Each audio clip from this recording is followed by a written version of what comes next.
Welcome to the Vikings Valhalla recap. Roughly 100 years after the events of the Vikings, Saxons and Vikings now live together. Prince Harald left to reconvene with his foe in Norway. King Æthelred II called all Viking counterparts to his castle on a great deal of emergency, as he slaughtered all Vikings that resided in London, being named the St. Bride's Day Massacre. Hearing of the Vikings' deaths, Viking King Canute of Norway gathers Vikings alike, those from Christians to pagans. Though they dislike each other for their differing religions, they all agree to take revenge. He meets with Olaf and Harald Sigurdsson, also a close friend named Gunnar, who helped build the Great Wars of England. Other pagans are Leif and Freydis Erikson, kids of the great Erik the Red, a renowned fighter and conqueror. In a night of bed-riddled wrestling, Freydis reveals that a Christian Viking raped her when she was young and carved a cross into her back. His name is Gunnar, though while they celebrate, Freydis kills Gunnar, and they are arrested. Olaf calls for her head, but with the persuasion of Harald they spare her life, forcing Leif to join them in the battle against the Saxon kings. Until then, Freydis will be kept in Kattegat under Harald Håkon, so they sail off to London, with rowdy pagans and Christians on board. They prepare to fight against King Æthelred II and his wife Emma of Normandy under their stepson Edmund. Æthelred had recently fallen ill. To consolidate power and prepare for war, Queen Emma calls for Godwin, her advisor, to assist future King Edmund, to order for Mercia's assistance in battle, and to getting assistance from Stretch's massive army. They agree to the orders of the future king, and as they return, bells ring throughout the land, calling for the new King Edmund, as his father had just passed. Meanwhile, outside they battle through the first line of defences, destroying the army of Kent. With nobles fleeing, Lady Kent admits that King Æthelred is dead, meaning his head won't suffice. To appease Harald, he promises King Edmund's head, and they now congregate outside the royal estate of Winchester, where King Edmund and Queen Emma resides. They send spies to seek out their weaknesses. Leif and Harald are joined by his crew. Late at night they light torches to see through the mist. These torches are spotted, and archers on boats shoot at them, killing numerous crew members. Leif leaps forward to disarm them, as they fall back to mitigate the losses. He is knocked out during the scuffle, and as they return to camp they notice that Leif is missing. In the wake of day, Harald ventures back out to recover any living foes. Clinging onto life, Leif spots a girl that gives him a cross, as Harald manages to save him from a soldier. They slowly walk back, blending in with Christians from the town, crossing the London Bridge, and noticing a drawbridge built into it, allowing vessels to pass through. They take this information back, and plan to attack the part of the bridge that separates. Olaf and Canute are skeptical, though he manages to dispel this, and they agree to his plan. So they prepare for their departure. Carving out surfboards, at the dead of night, they paddle to a guard tower, killing the guards and taking over their boats. They straddle themselves up the drawbridge and await the attack. In the morning, Olaf sails his ships near the castle, but not close enough for arrows to reach, whilst King Canute suggests a parley and baits King Edmund out beyond the bridge, ambushing him with the massive army awaiting him. This is when they demolish the bridge and capture the king and England too. The nobles are now imprisoned, though Harald isn't allowed to kill King Edmund. He promises to make Harald king of Norway, and this appeases him. He wants to rule England, so they rule with two kings. With this, Olaf knew of Æthelred's treasure. He secretly imprisoned Emma to try and find it, capturing her kids and using them as bargaining chips. Knowing that all the strategic deployments were Emma's, King Canute promises to keep her by his side, and enlists the help of Godwin to search for the kids and return them. During the battle, Striona had arrived but turned back on Edmund. For this, King Canute decapitates him. He thanks the men for their help and now let Leif return to Freydis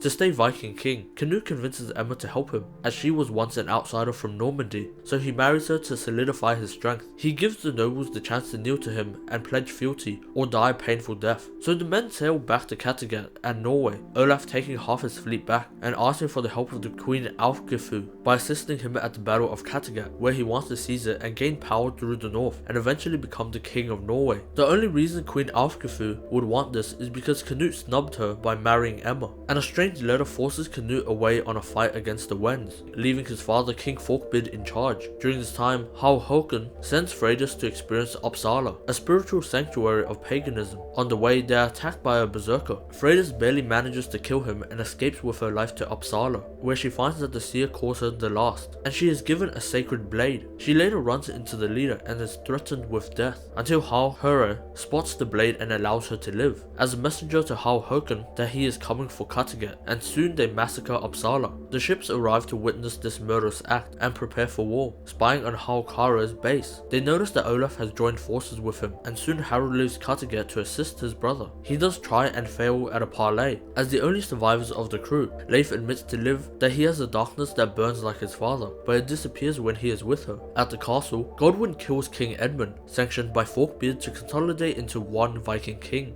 Another problem arises when Queen Alfgefu arrives demanding her rightful place at the throne, or she will send her fleet to assist Olaf in taking over Kattegat, and ruining any chance of King Canute expanding in the north. The fleet is now hidden in England. It will take days to find it, but Queen Emma thinks of another plan. But without any way to mitigate this fallout, Forkbeard sends Emma back to Normandy. In Kattegat, they prepare for battle as Harald attacks on two fronts, breaking into Kattegat and dueling Freydis. As a result of the battle, Håkon dies, and too does Harald.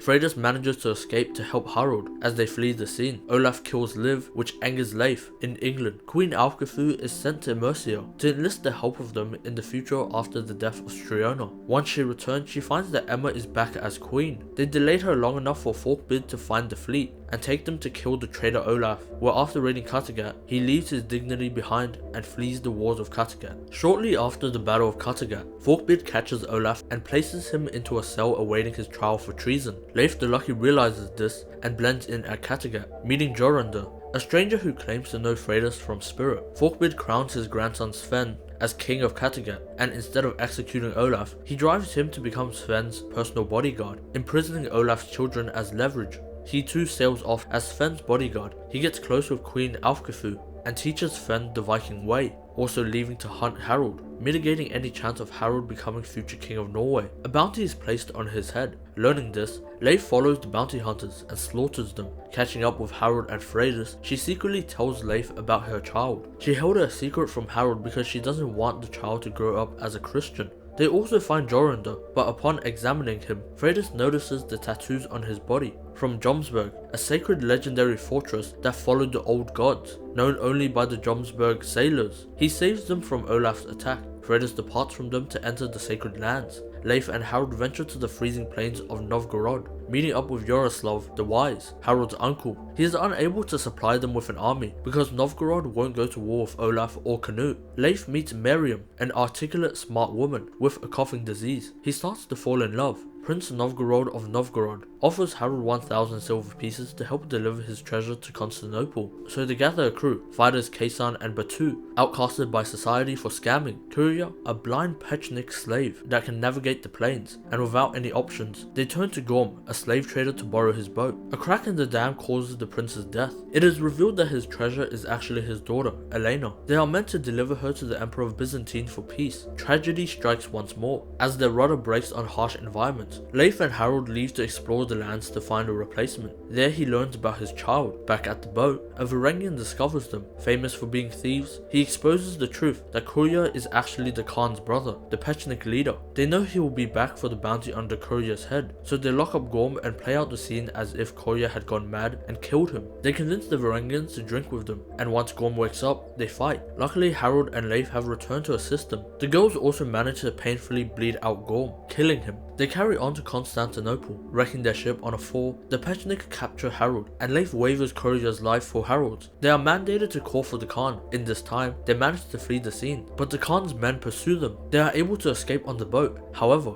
the Kurya stays behind to save them, killing his brother with poison as his soldiers try to torture him. Leif ends his suffering with an arrow. Miriam too succumbs to her disease, and they try to perform the best burial they can, as they are greeted by the Emperor Romanos, thanking them for their bravery and delivery, offering Harald any one wish he would want. But he thinks on this. Overseas, in England, Godwin saves Queen Emma from poison, and they torture the assassin to find the name that the bear is behind it. She notices that Alfwin, her maid, cried at the sight of the assassin's death. She interrogates her to find out that the assassin is her brother, also that she is Godwin's future wife, and starts to get skeptical of Godwin, forced to torture her. The only thing she discovers is that Godwin dreams of having a son as king, but she dies as a result of the blood loss. King Canute returns from a victorious battle. Seeing his unjust killing of an innocent woman, he gives Godwin the blessing to marry Princess Gaitha, niece to Canute, and so they consummate their marriage. Olaf continues his adventure with Sven to now kill Freydis and her son. Freydis is hailed priestess priestess and creates a temple at Jomsburg. Their leader Harald takes all refugees and victims of Olaf into the woods, secretly making them work. When Freydis tries to throw a communal spiritual ceremony, he commands the guards to arrest Jorundur for allowing it to occur and murder the people, imprisoning Freydis until she gives birth.